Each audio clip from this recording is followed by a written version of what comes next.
Bonsoir à tous, très bon dimanche chez vous. Au fil rouge de l'actualité ce soir, sauf changement de dernière minute, le dialogue politique se clôture mardi prochain, mais une plénière est annoncée ce lundi. C'est en vue d'adopter l'accord trouvé au terme d'une mini-plénière du dialogue organisé hier samedi. Malgré cet accord trouvé au rassemblement, on tient toujours à l'organisation d'un deuxième dialogue avec la majorité présidentielle. Dans ce journal, vous écouterez la réaction de Freddy Matungulu, président national du parti Congo Nabiso. Et comme tous les dimanches, vous aurez droit à votre page rétrospective de l'actualité qui a marqué la semaine qui s'achève. Merci de suivre comme à l'accoutumée ce journal qui reçoit un invité, Raphaël Loulou, député honoraire national, secrétaire général adjoint du MSR, cadre de la majorité présidentielle ou mieux communicateur de la MP. Monsieur Loulou, bonsoir. Bonsoir, madame. Je vous présente comme secrétaire général adjoint du MSR. On passe la polémique, mais MSR pro-majorité. Il n'y a pas de polémique, madame. Le MSR est il a toujours été, dès sa création, parti politique de la majorité présidentielle jusqu'à ce jour. On sait qu'il y a un MSR membre du G7 de Pierre Lumbi. Ce n'est qu'une invention. Une invention de qui? Parce que c'est un parti qui a été dédoublé. Non, le MSR n'a jamais été dédoublé. Le MSR, notre parti, a régularisé sa situation juridique parce que vous savez, depuis toujours, le MSR n'a jamais fonctionné avec un arrêté d'emprunt. Et nous avons régularisé la situation juridique au point que le MSR a son arrêté personnel propre. Et ceux qui disent qu'ils sont MSR, qu'ils vous présentent, vous êtes journaliste, vous avez le droit de vérifier qu'ils vous présentent leur arrêté, qui leur donne l'autorisation d'œuvrer en République démocratique du Congo en tant que parti politique. Et le ministère de l'Intérieur, qui est le ministère habilité à reconnaître l'existence de partis politiques, ne reconnaît qu'un seul parti politique, le nôtre, le MSR, celui que je représente. Le dialogue politique national d'abord, plénière ce lundi à la Cité de l'Union africaine. La confirmation a été donnée hier samedi à l'issue d'une mini-plénière entre les facilitateurs Edem Kodjo et 18 têtes d'affiche de chaque composante. L'accord a été trouvé, mais il doit d'abord passer à la plénière du dialogue. Je vous propose d'écouter les comodérateurs de l'opposition et de la majorité au micro de Eric Ndongala. Je voudrais, avec mon collègue, le comodérateur de l'opposition, vous signaler que nous sortons d'une réunion avec le facilitateur. Le facilitateur nous a fait part des conclusions auxquelles sont parvenues les équipes de travail qui devaient discuter sur un certain nombre de questions qui étaient restées en suspens. Effectivement, ces équipes de travail sont arrivées à des conclusions tout à fait heureuses qui permettent d'espérer que notre dialogue va pouvoir aboutir comme nous le souhaitions. Mais il est normal que ces conclusions soient d'abord apportées à la plénière du dialogue. Cette plénière aura lieu le lundi et vous aurez les plus amples détails après la plénière de lundi. Ce qu'on peut vous dire maintenant, c'est que nous sommes arrivés effectivement. Nous allons vers un accord, mais qui doit être préalablement soumis à la plénière du dialogue. Je voudrais donc confirmer ce que le ministre Tambo vient de dire.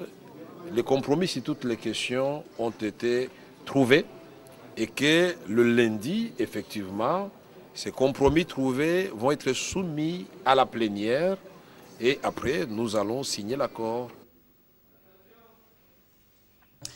Raphaël Loulou, vous avez suivi les comodérateurs. Ça veut dire l'accord a été trouvé, la primeur est réservée aux délégués du dialogue demain, lundi.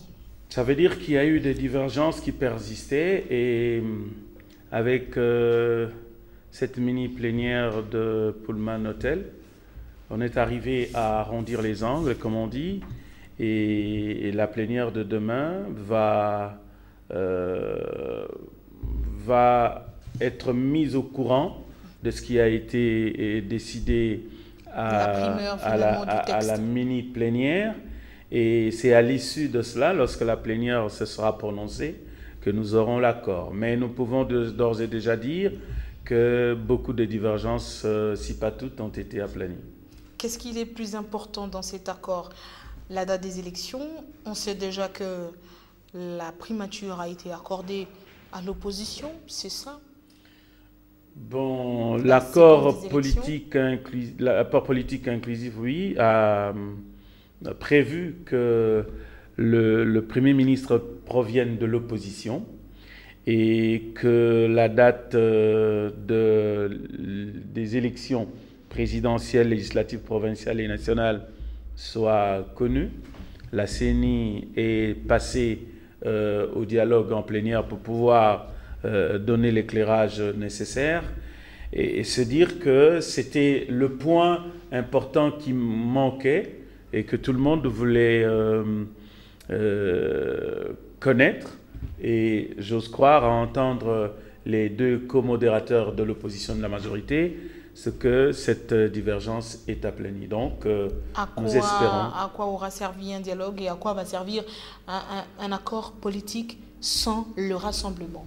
Non, écoutez, l'accord global, excusez-moi de faire référence à l'accord global inclusif de Sun City, il ne s'agit pas de cela, mais l'accord politique sans le rassemblement, c'est un accord qui a réuni le peuple congolais, parce que vous savez, même le conclave de Lovanium ou de Loloabour n'avait pas réuni tout le monde, et même à Sun City, ce n'est pas tout le monde qui y était, mais c'est un accord qui concerne le peuple congolais dans son ensemble. Donc, sans le rassemblement, oui, je reformule la question. Est-ce que cet accord va permettre finalement de résoudre la crise congolaise, de mettre fin à cette crise aujourd'hui? Bien évidemment, parce que l'accord lui-même est ouvert.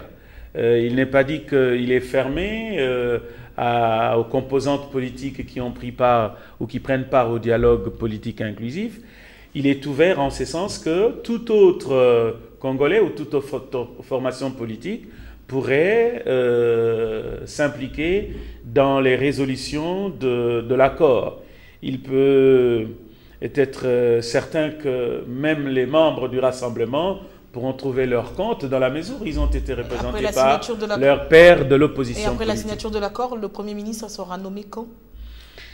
L'accord dit que aussitôt que l'accord sera trouvé, le Premier ministre qui viendra de l'opposition pourra être désigné par le Président de la République, par ordonnance du Président de la République. Vous ne pensez pas qu'il était finalement temps que Matata Ponyo rende le tablier, quelles que soient les conditions? Non, je ne dis pas ainsi, mais je pense que si l'environnement politique exige qu'il y ait un autre Premier ministre qui viendrait travailler pour l'intérêt de la nation congolaise, autant que celui qui était là ou qui est là est en train de le faire, je ne vois pas où est le problème. Donc, rendre le tablier, il est temps ou il n'est pas temps, ce n'est pas ce qui est important pour l'instant, c'est de voir quelqu'un, un Premier ministre qui vient pour l'intérêt de la République démocratique du Congo. C'est-à-dire Raphaël Loulou, du moment où on signe l'accord, la constitution de la République est violée parce que ce Premier ministre sera désigné ou nommé en violation de la constitution de la République. La constitution ne sera pas violée. Là, je pense que même l'accord ou le dialogue politique inclusif lui-même a été tenu sur base du respect de la légitimité constitutionnelle de ce Premier ministre qui sera nommé. De la Constitution, bien entendu, parce que les résolutions seront entérinées par l'Assemblée nationale. Et alors qu'on annonce la fin du dialogue pour mardi, sauf changement de dernière minute au rassemblement des forces politiques et sociales acquises au changement, on croit, dur comme fer, à un deuxième dialogue avec la majorité présidentielle. Freddy Matungulu, membre de la plateforme de l'opposition issue du conclave de Ginval, y croit fermement. Je vous propose de l'écouter. Il a été enregistré dans le cadre du magazine Noticia, extrait sélectionné par Tapi Lutuno. Nous sommes dans une situation extrêmement difficile. Nous avons besoin de voir les autorités de ce pays s'impliquer dans la recherche de vraies solutions. Je crois que c'est un peu ça le message fondamental. Aujourd'hui, nous avons malheureusement l'impression que les autorités qui sont aux commandes de la nation ne sont pas suffisamment à l'écoute de la population. Parce que la population congolaise, on le sait, a demandé et souhaite que la Constitution de la République puisse être respectée, que l'alternance démocratique que nous demandons devienne une réalité le plus rapidement possible. Et cela passe par la prise de mesures au niveau des politiques nous permettant d'aller dans cette direction. Or, on constate malheureusement que les autorités sont en train de faire la sourde oreille. Voilà l'occasion que nous avons ce 19 octobre en demandant à la population congolaise de rester à la maison à l'occasion de cette ville morte si le mot d'ordre est suivi. Ce sera l'occasion pour la population congolaise de montrer encore une fois de plus au gouvernement qu'elle est en train de suivre cette situation, qu'elle la suit plutôt de très très près, qu'elle tient absolument à ce que la Constitution puisse être respectée et que donc par conséquent elle souhaiterait vivement être entendue par la population, plutôt par les autorités. Donc, il y aura un vrai dialogue. Il y aura un vrai dialogue. Optimiste jusqu'au bout? Moi je suis optimiste, il y aura un vrai dialogue. Ce dialogue n'a pas besoin de prendre la forme. Mais quelles sont les garanties de rencontres qui vont durer. Quelles sont les raisons qui vous poussent à croire qu'il y aura un vrai dialogue? Parce que moi, je suis convaincu que vous soyez de la majorité, que vous soyez du rassemblement ou de l'opposition, vous avez à cœur l'intérêt supérieur de ce pays. Et surtout quand nous travaillons avec en tête l'expérience des consultations nationales. C'est un bon guide qui nous dit, à partir du moment où vous ne vous retrouvez pas suffisamment bien ensemble, tout ce qui sera proposé ne pourra pas être exécuté de façon efficace. Raphaël Oulou, vous avez suivi Freddy Matungulu, membre du comité des sages du Rassemblement, de la dynamique de l'opposition, président national de Congo-Bissau. Il y aura un autre dialogue. Je suis heureux parce que déjà en l'entendre dire, il rentre dans la logique du dialogue, c'est-à-dire il reconnaît... De toute façon, le Rassemblement n'a jamais refusé le dialogue. Il reconnaît l'importance du dialogue pour arriver à résoudre certains problèmes ou des problèmes qui se posent dans notre pays pour le bien de notre peuple. Il n'est pas envisagé cela, je ne le reconnaîtrai même plus. Bref, si le Rassemblement ou lui, M. Matungulu, prévoit un deuxième dialogue, pour nous, à la majorité, on n'a jamais refusé le dialogue. Le dialogue est toujours permanent. Et le dialogue, c'est dans le mode de vie. Alors dans ce cas, à quoi aura servi finalement ce dialogue de l'Union africaine? Mais parce que le dialogue actuel est en train de résoudre des problèmes. Ce n'est pas un fiasco, non. À quoi aura servi le conclave de Genval? Mais le dialogue aujourd'hui est en train de résoudre le problème d'intérêt national, le problème qui touche à la vie nationale. Et s'il doit y avoir un deuxième, un troisième, pourquoi pas un sixième, c'est toujours important. Tant que la nécessité se fera sentir, il faut toujours dialoguer pour arriver à des solutions. En tant que membre du comité des sages du Rassemblement, vous avez suivi, il en appelle à la journée ville morte le 19 octobre. Ça sera donc le premier carton jaune attribué à Joseph Kabila. Vous savez, cette métaphore incongrue, excusez-moi, de carton, je ne l'ai jamais acceptée, moi, personnellement. Parce qu'on voudrait, on est en train de prendre à la légère la situation politique de notre pays. Je ne crois pas, moi, que c'est la responsabilité d'un acteur politique de dire le 19, carton jaune, les gens restent à la maison. Je crois que tout ce qui est arrivé précédemment n'a servi à rien. Est-ce qu'on ne les a pas vus, ceux qui appellent encore ou qui tentent d'appeler encore? C'est le seul langage peut-être que vous écoutez à la majorité présidentielle. Non, s'il vous plaît, nous écoutons quel langage? Non, ça, ce qui est arrivé le 19 et le 20, ce n'est pas le langage de la majorité. Non, c'est le langage peut-être des autres. Pour nous, c'est le dialogue. Pour nous, c'est le compromis politique. Pour nous, c'est l'intérêt du peuple congolais. Et lorsque on appelle... pour fustiger le fait que la Commission électorale nationale indépendante n'a pas finalement appelé le corps électoral. Et donc, à ce jour, sans calendrier électoral, au rassemblement, on dit de la CENI, le bras séculier de la MP. Je crois que cette question a été résolue au dialogue, la CENI s'est expliquée et un consensus a été trouvé au dialogue avec les composantes qui ont pris part ou qui prennent part jusqu'à ce jour. Donc s'il y a quelqu'un qui envisage, ou encore une formation politique qui envisage un deuxième dialogue ou un troisième, un sixième, comme je le dis, nous à la majorité, on ne trouve pas un inconvénient, pour autant que cela pourra toujours amener à résoudre les questions dans notre pays pour le bien du peuple congolais. Donc, le dialogue politique inclusif actuel qui est en train de se terminer a résolu pas mal de problèmes, pas mal de questions, et ça pour le bien du peuple congolais. On va poursuivre. En santé, 230 nouveaux médecins issus notamment des facultés de médecine des universités de Kinshasa et de Lubumbashi ont prêté serment hier samedi à la foire internationale de Kinshasa, le serment d'Hippocrate pour marquer leur entrée dans la profession médicale. Le président du comité national de l'ordre des médecins, Dr Berthier Nsadia, après avoir pris acte de cette prestation de serment, a expliqué aux impétrants que cette cérémonie symbolique est obligatoire et est exigée par la loi qui doit être respectée à tout moment par tous, par tout pratiquant de ce métier. En sport, ni vaincu ni vainqueur entre l'ASV Club et le FC Renaissance du Congo. Les deux équipes se sont séparées sur le score de nul et vierge de 0 but partout. C'est cet après-midi au stade des Martyrs dans le cadre du championnat national zone ouest. Malgré une légère domination des Dauphins noirs, l'écurie orange conduite par l'expérimenté Rum Matumona a tenu. Bon, l'histoire retiendra donc que le tout premier derby entre l'ASV Club et le FC Renaissance s'est soldé sur un résultat nul et le match n'a connu aucun accident majeur malgré les craintes du débordement au vu de rivalité entre les deux clubs de la capitale.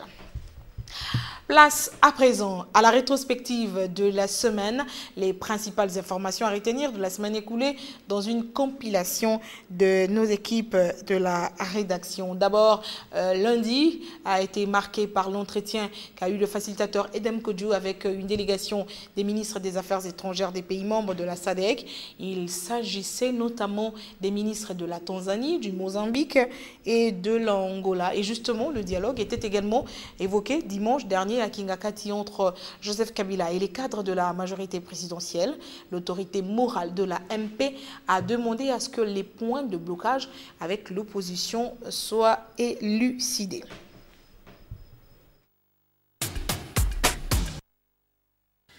L'intérêt de l'organe, c'est de travailler dans l'intérêt de la paix.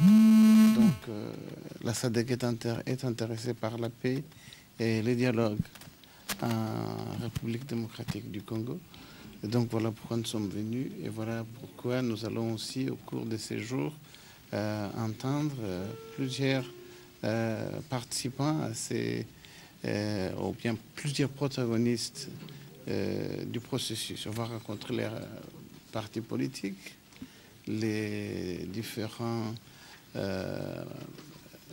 groupes qui sont les acteurs politiques de la RDC et la communauté internationale. La réunion de Luanda, c'est autre chose. La réunion de Luanda, c'est une initiative du secrétaire général des Nations Unies, M. Ban Ki-moon, qui avait permis la signature d'un accord cadre sur la RDC le 13 février en 2013. Cet accord avait été signé à Addis Ababa et il y a plusieurs acteurs à ce niveau. Il y a les Nations Unies, il y a l'Union africaine, il y a les Grands Lacs et il y a la SADC. Et il y a 14 pays. Donc, pour la première fois, le secrétaire général a souhaité, a sollicité que les chefs d'État puissent se rencontrer à Luanda pour que l'on puisse aussi parler de l'ensemble de la région, y compris naturellement la RDC, qui est un pays qui nous est cher. Il a été question d'évaluer l'évolution du dialogue national inclusif. Ce qu'il faut d'abord savoir, c'est que nous allons contribuer efficacement afin que le dialogue prenne fin le plus tôt possible. Le plus tôt possible, ça signifie la semaine prochaine. Là où il y a eu des malentendus, nous allons vite lever des options pour que tout celui qui est de bonne foi puisse signer l'accord. C'est vrai qu'il y a eu quelques points de divergence entre nous et nos amis de l'opposition. Ces points de divergence seront levés dès demain, au plus tard mardi, et donc nous pouvons dire que le dialogue national inclusif va atterrir. C'est ainsi que l'autorité morale a décidé aujourd'hui de la mise en place d'une cellule de coordination électorale de la majorité présidentielle. Dès demain, nous serons informés de la direction de cette cellule et de son organisation. C'est la décision la plus importante qui a été prise ce jour. Le rôle de cette cellule de coordination est effectivement d'aider les partis politiques de la majorité, dans le respect de l'identité de chacun, mais comme je venais de le dire, à l'unisson, à pouvoir disposer d'un schéma clair, des moyens suffisants pour pouvoir gagner les élections. Et si nous devons nous organiser maintenant, c'est parce que l'autorité morale a réitéré sa volonté ferme d'organiser les élections dans ce pays et rapidement, bien évidemment, par le biais de la Commission électorale nationale indépendante. Raphaël Ouloulou, à quand la mise en place de cette cellule de coordination électorale de la majorité présidentielle? Le secrétariat général de la majorité présidentielle est en train de s'y mettre et ça va se faire, et ceci fait partie de notre stratégie électorale, et le moment venu, vous en serez informés. Parce qu'à l'AMP, les choses vont un peu plus lentement, hein.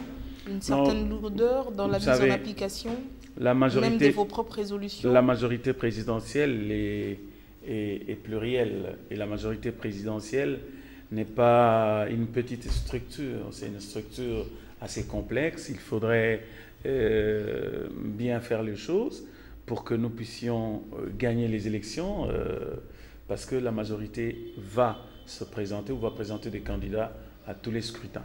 La délégation de la SADC a eu mardi des entretiens avec la classe politique congolaise. La première délégation à être reçue, le Rassemblement. La délégation de la plateforme de l'opposition conduite par François Mwamba. Le Rassemblement a rappelé les conclusions de son conclave tenu la semaine dernière, à tenir un vrai dialogue et respecter la loi fondamentale. La majorité présidentielle, quant à elle, a rassuré les ministres des pays membres de la SADC de la volonté de la plateforme de terminer le dialogue en cours. La délégation de la plateforme au pouvoir a indiqué qu'il ne s'agira pas d'un deuxième dialogue, mais une clause des conclusions qui laissera place à une ouverture à tous ceux qui n'ont pas pu prendre part au dialogue de la Cité de l'Union africaine.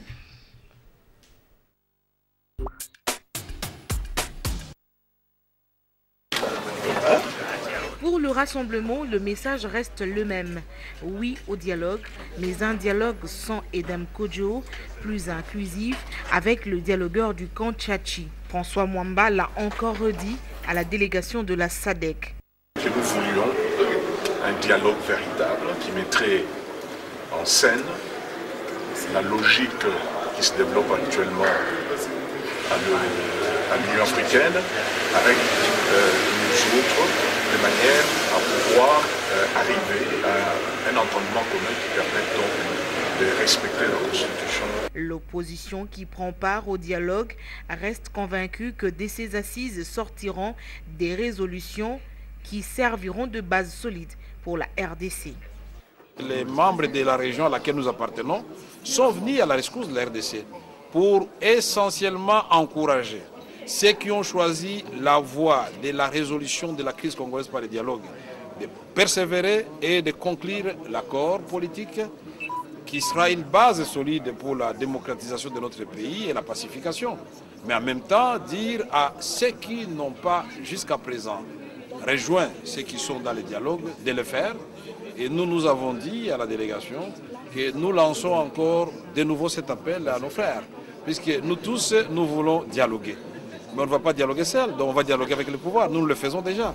Question alors à Vital Kamere, à quand la fin du dialogue? À réponse du co-modérateur. Les grandes œuvres se construisent aussi dans la patience. Beaucoup de gens pensaient que c'était des choses boutiquées à l'avance. Ce n'est pas facile. Aux gens qui sont au pouvoir de dire, bon, écoutez, nous vous donnons tous. Ce n'est pas facile aux gens qui sont dans l'opposition, qui défendent justement les attentes de la population d'accepter n'importe quoi qui vient du pouvoir. Entre-temps, Steve Mbikaï persiste. Et la seule différence qui est entre nous qui sommes au dialogue et ceux qui sont au dialogue, c'est tout simplement M. Kodjo. Parce que sur le fond du dialogue, tout le monde est d'accord. Mais le seul problème est que M. Kodjo a été récusé. Et nous disons aussi que si demain, d'autres veulent avoir un dialogue avec un facilitateur qui leur est, n'est-ce pas, favorable, nous pourrons les récuser aussi. Si nous les récusons, ça va s'éterniser. Voilà pourquoi nous demandons aux gens d'arrondir les angles, qu'on puisse ensemble œuvrer pour la mise en commun de nos efforts pour que l'accord soit signé cette semaine et qu'on avance. En croire le secrétaire général de la majorité présidentielle, sa composante ne pose aucun problème pour la signature de l'accord, devant sanctionner le dialogue. Cette semaine, parce que nous, de la majorité, nous avons suffisamment travaillé, nous avons fait des concessions majeures afin que le dialogue puisse se poursuivre et atterrir. C'est ce qui sera fait cette semaine. Donc nous avons rassuré et je suis heureux de constater qu'ils souhaitent effectivement que nous puissions aller de l'avant. Voilà. Deuxièmement, nous avons échangé sur les fameuses dates du 19 et 20 septembre dernier. Et à ce propos, nous avons tenu à leur expliquer la chronologie des faits, notamment la chronologie de la perpétration des infractions graves au courant de cette journée, particulièrement le 19. Une marche qui devait commencer à 12 h, mais nous avons pu récolter des faits graves perpétrés déjà à partir de 7 h. Et nous avons échangé à ces sujets parce qu'il faut savoir dire la vérité et rien que la vérité. Alors que le rassemblement exige un vrai dialogue, la majorité présidentielle tranche. Le vrai dialogue, pour nous, la majorité présidentielle, c'est le dialogue convoqué par le président de la République, tenant compte notamment de la résolution 2277 du Conseil de sécurité, et sous la facilitation de M. Edem Kodjo, désigné par l'Union africaine de concert avec avec l'ONU, le système des Nations Unies. C'est ça le vrai dialogue. Puisqu'il est vrai, ce dialogue, ça signifie qu'il restera ouvert. Parce que la vie d'une république, c'est toujours à travers un dialogue. Merci. Merci. Et la République démocratique du Congo risque de basculer rapidement dans des violences. C'est la conclusion à laquelle est arrivé le chef de la MONUSCO dans son rapport remis au Conseil de sécurité des Nations Unies hier mardi. La question a dominé le point de presse hebdomadaire de la MONUSCO. Autre fait marquant de l'actualité de mercredi, c'était la confusion qui a régné au sein du groupe parlementaire UDPS et alliés après sa déchéance lundi dernier. Le camp pro Sami Badibanga a fait une déclaration ce mercredi pour réaffirmer son soutien au président déchu, tandis que Fabien Moutombe, nouveau président du groupe, indique que Sami Badibanga ne peut en aucun cas engager le groupe parlementaire UDPS et alliés. On reproche à Sami Badibanga sa participation au dialogue de l'Union africaine.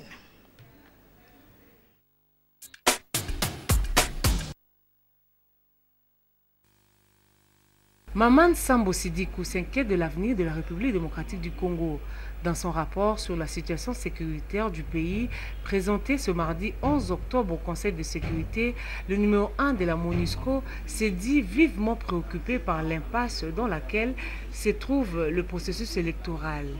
Tout en condamnant les violences du 19 au 20 septembre dernier, Maman Tsambo Sidikou souhaite une concertation permanente entre les acteurs politiques. Le représentant spécial était tout simplement en train de dialoguer avec le Conseil de sécurité pour rappeler un peu quelles sont les limites de la force de la MONUSCO dans cette mission de protection des civils qui est la sienne, de la MONUSCO, la responsabilité de la MONUSCO, dans une ville comme Kinshasa où nous avons 12 millions d'habitants. Donc c'est un appel aussi pour que des moyens accrus soient peut-être mis à la disposition de la force de la MONUSCO et de la MONUSCO en général pour remplir sa mission de protection des populations civiles ici pendant cette période un peu tumultueuse. 16 octobre, célébration de la Journée mondiale de l'alimentation. Le PAM et les FAO demandent aux Congolais d'adapter l'alimentation au changement climatique. Le changement climatique est un phénomène qui affecte déjà nos vies, mais qui va encore plus affecter la vie de nos enfants. C'est pourquoi l'approche qui est adoptée, qui est celle de s'adapter à ce changement climatique, ne peut pas passer autrement que par la résilience des communautés, des familles. Faire en sorte que ces familles soient mieux préparées et qu'elles puissent répondre le mieux possible à ces défis de la nature. Zeina Bangoura, représentante spéciale du secrétaire général de l'ONU sur les violences sexuelles, effectue une visite en République démocratique du Congo du 9 au 15 octobre et va assister à la signature du communiqué conjoint RDC-Nations Unies sur les violences sexuelles.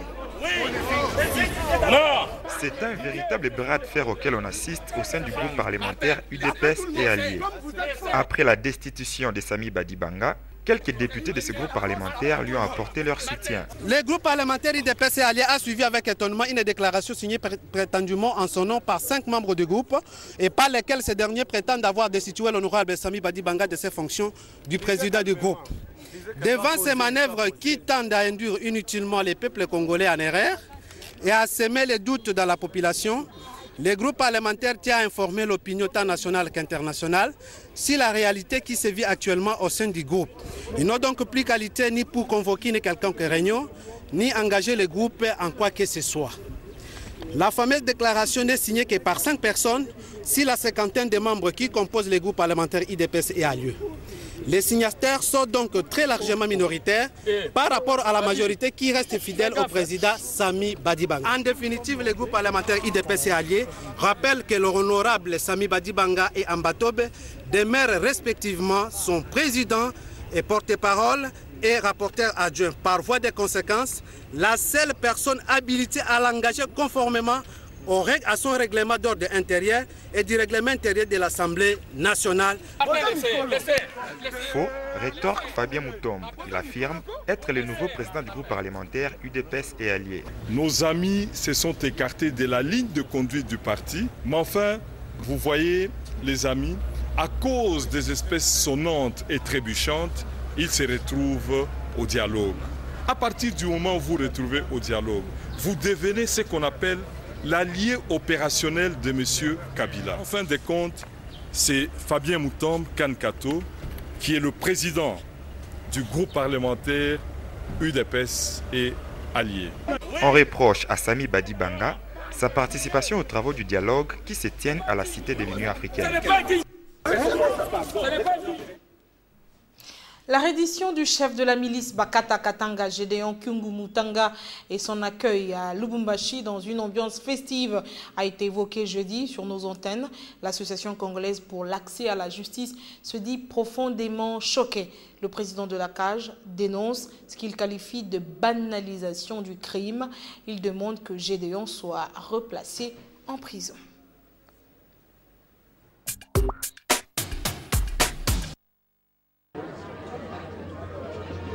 Gédéon Kyungu Mutanga est un condamné à la peine capitale lors de sa reddition.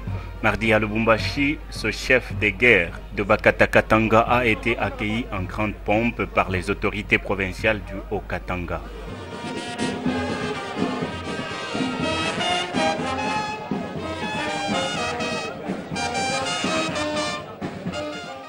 Son accueil dans une ambiance bon enfant est une grande déception pour les associations de défense des droits de l'homme. Nous sommes profondément préoccupés par cette situation qui s'apparente en réalité à une banalisation des crimes, ou mieux à une tendance vers l'apologie des crimes. Et nous nous sommes déjà exprimés plusieurs fois pour demander instamment au gouvernement, aux autorités judiciaires, de replacer M. Gédéon Kyungu en prison avec tous ceux qui étaient déjà arrêtés, poursuivis, condamnés avec lui pour les anciens crimes. L'Association congolaise pour l'accès à la justice voit là un mauvais message à l'endroit des Congolais et des victimes de ces exactions. Les victimes auront du mal à voir circuler librement leurs bourreaux. C'est un mauvais message lancé non seulement aux jeunes, aux autres citoyens congolais, aux autres potentiels criminels, pour leur dire que voilà, commettre ce genre de crimes ne signifie pas en réalité rendre compte devant la justice. Mais c'est encore plus grave parce que ça constitue un affront, une insulte qui est adressée ou lancée à l'endroit des victimes, des membres des familles des victimes, des communautés auxquelles appartiennent ces victimes.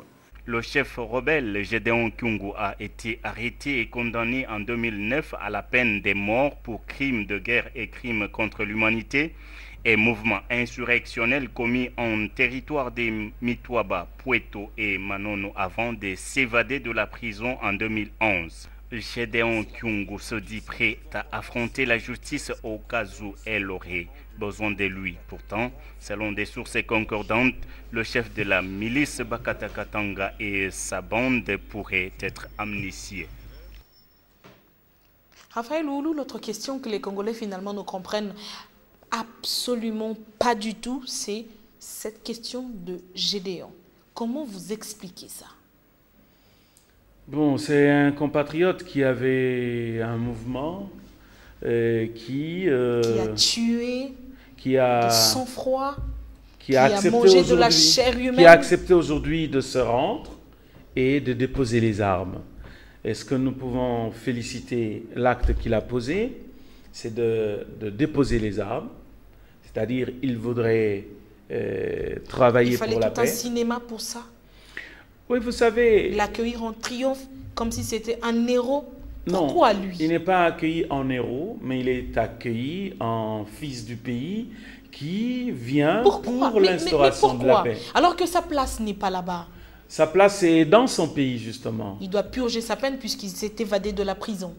Non. Et du coup, il réapparaît. Oui, écoutez, la procédure judiciaire, c'est elle qui détermine si Gédéon doit aller en prison ou pas. Donc, les gens font des commentaires dans tous les sens, mais nous sommes dans un pays de droit. Ils en ont le droit, ces gens qui ne comprennent rien. Non, alors ils que ont Bruno le Tshibala droit, est en prison centrale, mais il ne faut pas... Alors que Bruno Tshibala est à la prison centrale de Makala. Il ne faut pas dire que Gédéon n'a pas de droit. Il a aussi de droit en tant que citoyen. Tout comme Bruno Tshibala et les autres. Oui, il a ce droit. Alors, mais c'est la justice qui doit dire si Gédéon doit rentrer en prison ou non, selon la procédure en vigueur dans notre pays. Ce n'est pas n'importe qui doit dire non, il faut... Mais je me demande comment on le prendrait. Il est chez lui à la maison et qui sera envoyé pour aller le chercher et comment... Donc il y a toute une procédure. Moi, je ne dis pas que quelqu'un qui a à sa charge quelques griefs ne peut pas, lorsque ceci est établi par la justice, ne peut pas aller en prison. Mais si la procédure n'est pas entamée, pourquoi il ne peut pas vivre chez lui?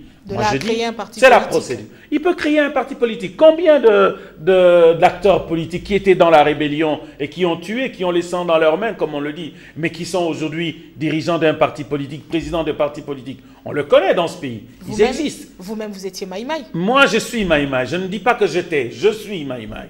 Oui, s'il y a des griefs contre moi, qu'on m'interpelle, que je sois accusé. Mais s'il n'y a pas de griefs, mais pourquoi on doit m'envoyer en prison? Non, on ne refuse pas d'appliquer la justice sur l'un ou l'autre. Non, s'il y a la procédure doit être suivie, on peut la suivre et on peut l'appliquer. Et quelqu'un peut aller purger sa peine, mais autrement, ça ne sert à rien de faire des commentaires dans tous les sens. Les obsèques de l'ancien vice-président de la République, Arthur Zaïdi Ngoma, ont dominé l'actualité vendredi sur les antennes de Numérica TV. Le chef de l'État l'a élevé au grade de grand officier dans l'ordre national des héros nationaux Kabila Lumumba pour les mérites et loyaux services rendus à la nation. Les acteurs politiques de la société civile qualifient Arthur Zaïdi Ngoma d'un homme du dialogue. Je vous propose de suivre ce reportage.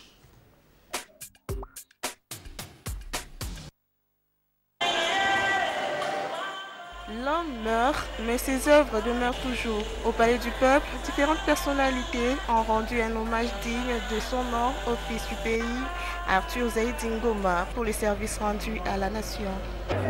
Je suis d'un homme de paix, un grand conciliateur, et puis un homme qui était très social. Un homme qui avait une éloquence hors norme et qui, bien qu'issu de la rébellion, défendait la patrie. Nous gardons en souvenir l'initiateur des accords de Moody, qui malheureusement n'ont pas connu une application jusqu'à ces jours. Je peux vous dire que Zaïdi Ngoma, c'est quelque chose de particulier. Je le connais parce que Zaïdi Ngoma, comme vice-président, comme avant, il a soutenu les notables du Grand Kasaï pour qu'on organise le Grand Kasaï. Arthur Zaïdi Ngoma, c'est un grand frère que j'ai bien connu. Non seulement un grand frère sur le plan charnel, mais aussi sur le plan des idées.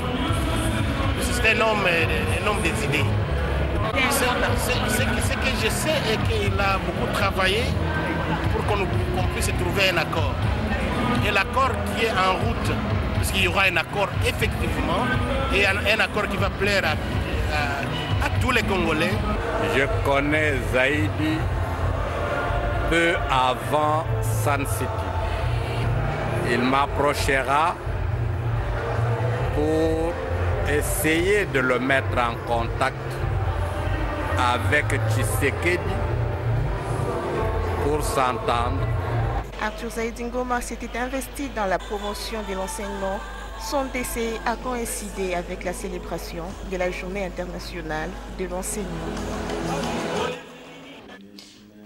Zaïdi Ngoma, en un mot, Raphaël Loulou. Oui. Zaïdi Ngoma, Arthur, c'est une figure importante de la République et de la scène politique que nous venons de perdre. Nous l'appelions le vieux Sinaï. Il était à la hauteur, une hauteur intellectuelle, une hauteur politique, quelqu'un de compromis, quelqu'un qui a démontré de quoi il est capable, comment il aimait le Congo. Surtout, moi je garde un souvenir du temps où nous étions avec lui au dialogue intercongolais à Sun City, et un homme qui faisait tout pour qu'on arrive à un compromis politique pour le bien de la nation congolaise. Je rends hommage à cet illustre disparu et je sais que Zaïdi Ngoma reste pour nous un grand modèle. Enfin, samedi, le sport a fait la une de l'actualité sur nos antennes. Il s'agissait du match entre l'ASV Club et l'FC Renaissance du Congo. Une ambiance festive a régné à Kinshasa à 24 heures du coup d'envoi de cette rencontre. Retour sur ce que les amoureux du ballon rond de la capitale disaient avant ce derby.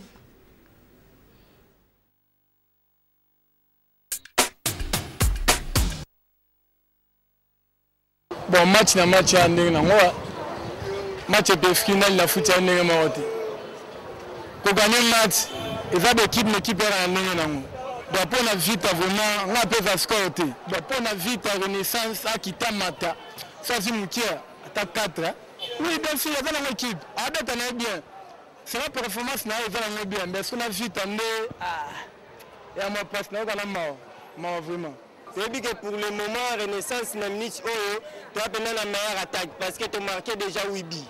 Tu as mis tu as vu à l'école, Netsinga la Senga la Nzambe, Moutinho son net, les joueurs n'y sont pas dans la vita, au fait bazala po, et ça a été que l'Oumani Sazangaki, Kinganda Zangaki, Yamoto Polaki. Donc, ça la moins joueur maroté. Tout le monde a la route de l'eau pour Azaban à la biso. Tu as la poste à Robert Tabali. Nous avons le roi Massi. match amical po to wana na match ya minene Afrique tokobeta ba match oyo nyonso ya championnat dongo na ngono côté po to équipe oyo abengi na kombo Asvel Club biso to banga kate kasi to bangisaka renaissance aye la rende olukaka fibo lelo aye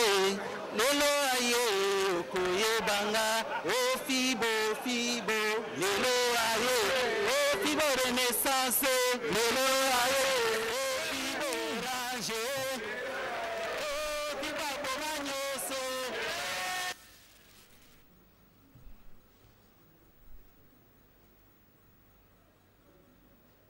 On a terminé ce journal, Raphaël Loulou. Dernière question que je vous pose. Finalement, la Constitution de la République sera respectée. Le président de la République ne briguera pas un troisième mandat. Et le dialogue de la Cité de l'Union africaine ne lui accordera pas ce troisième mandat. Mais quand est-ce que Joseph Kabila va lui-même dire à la population congolaise qu'il ne va pas se représenter? Il le dira le moment venu. Quand? Il lui-même le sait. Mais la Constitution dit clairement que le président de la République, son mandat sera renouvelable une seule fois. D'accord? Et ça veut dire que la Constitution n'accorde pas au président de la République un troisième mandat.